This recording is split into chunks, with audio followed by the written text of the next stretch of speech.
Okay, so 3 reasons why I think contractor arbitrage is a bad idea when you are first starting out. Before I do that, let's actually define what contractor arbitrage actually is. So contractor arbitrage is when somebody like me who runs an agency hires a contractor to completely fulfill the service that I'm selling to potential clients. For example, I'm an email marketer. If I hire a contractor to deliver all of the email marketing work for a client, and all I do is take a bit of the margin off the top. So for example, the contractor charges me $1,000. I charge my client $2,000. I get $1,000 to take home, and I'm essentially doing contractor arbitrage because I'm managing the work from the contractor to the client.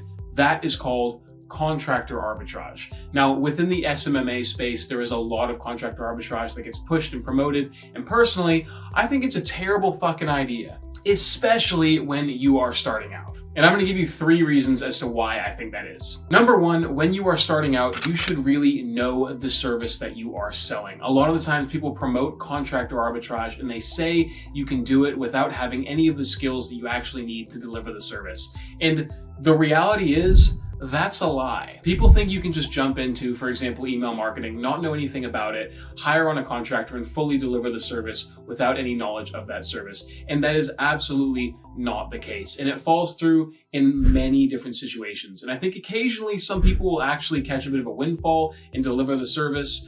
But the reality is the service that they end up delivering is subpar for a whole range of reasons. First of all, when you're doing contractor arbitrage, it's incredibly hard to do quality control, especially when you yourself don't know what a quality product actually looks like. Also, knowing what you're actually selling really helps with the sales process, right? It gives you just that sense of confidence walking into a meeting, getting on a call, and being able to know that you can confidently answer any of the questions that the client might ask you. And that confidence really bleeds through when you're on these phone calls and you're talking to potential clients, you're giving proposals, being able to just know in yourself that you can deliver the service. It's amazing. It really, really helps. On top of that, you don't feel like a fraud. You know, there's been so many times, and this is not to say that imposter syndrome isn't a real thing, but there's been so many times where I've been in a meeting and a client's asked me if I could actually do something, and I'm not 100% confident that I can, but I kind of fake it till I make it sort of thing. And more often than not, it works out. But just the process of having to fake it till you make it makes you feel so dirty. And you can't really put a price on that. So actually knowing the service, once again, really alleviates that problem. Also, actually knowing your service really helps prevent scope creep.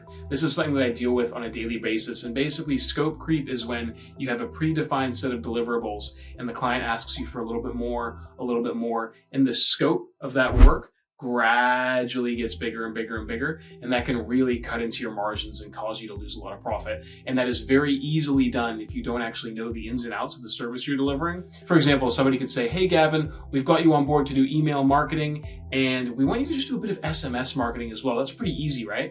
And me not knowing the service, I do know the service, but if I didn't, they could come in and say, yeah, can you do that for us? And I'd be like, yeah, absolutely. How hard could it be?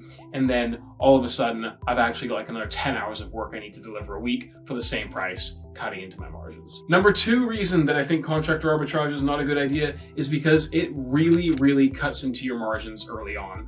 One of the things that we're always short of when we first start out in our business, at least I know I was cash. I had a surplus of time, but I did not have a surplus of cash. And doing contractor arbitrage means a big chunk of your profit, or revenue rather, is going to be going straight to somebody else. And in reality, when you're first starting out, you're managing 1 to 5 clients, you actually have a lot of time to deliver these services, and you should be using that surplus to delivering the service, or at least learning the service even better.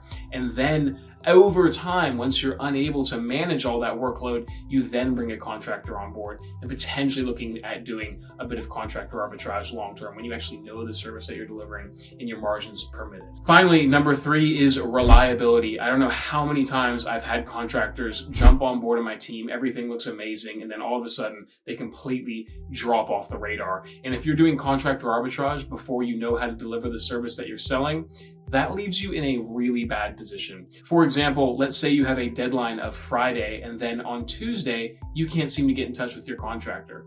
Wednesday rolls around, you still can't get in touch with your contractor, and delivery dates are coming up. The client starts asking you where certain things are, and since you've never learned how to actually deliver the service, you're unable to do it. You can't deliver. And then Thursday rolls around and you're scrambling, you're panicking. I've freaking been there where I haven't been able to get work done in time, not because of lack of my team, but because I just don't have the time. And you're having like a serious panic attack. So then what you do is you try and bring on another contractor to quickly fill that gap. Quality probably drops. And since you're looking at a really fast turnaround, you're probably paying a premium price to get them to quickly turn around the work that was supposed to be done a few days ago. This whole thing could have been avoided if you actually knew how to deliver the service, right? You could have just said, hey, you know what? I'm gonna work a late night tonight. Don't need my contractor, I'll just do it myself. And then you still have a happy client. You can then bring on another team member later on down the road. But without that skill set, you jump in and you're completely screwed, and odds are you've probably lost the client. So those are the 3 reasons why I really hate contractor arbitrage for when you're first starting out. But that is not to say you should not do it altogether. So when should you actually look at doing this? Personally, I'm at a stage now with my agency where I definitely lean on my team to provide certain services or aspects of my service that I then deliver to the client, just for the sake of managing my time and being able to scale. So I think contractor arbitrage, in the sense of it being smaller pieces to the overall service that you deliver, is totally a good idea once you get to a level where you just don't have the time to manage everything that's coming in, and you actually have the funds to kind of redirect people, and also you have the skills to do everything that your team is currently doing for you. For example, in my team, everything that everybody does in my team, I know how to do. So at the very least, if some of them fall off, if some of them aren't available for a certain period of time, I can jump in and fill those gaps myself. And that's why learning the fundamentals on how to actually fulfill the service that your business is promising and learning those is so key.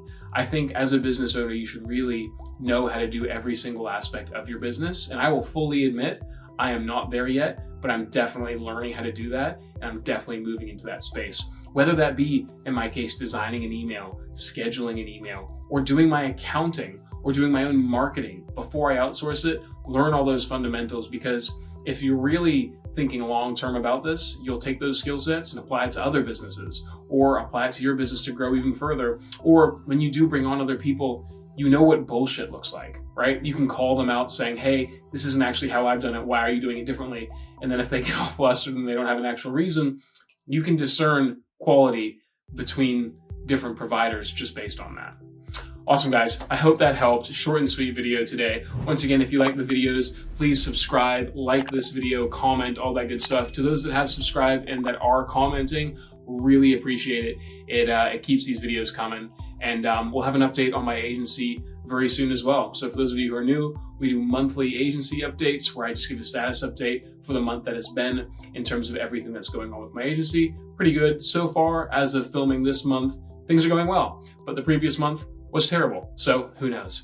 Awesome, guys. Like, subscribe, follow me on Instagram, or connect with me on LinkedIn, or check out my website if you do need help with email marketing. Cool, guys. Thank you very much. Bye.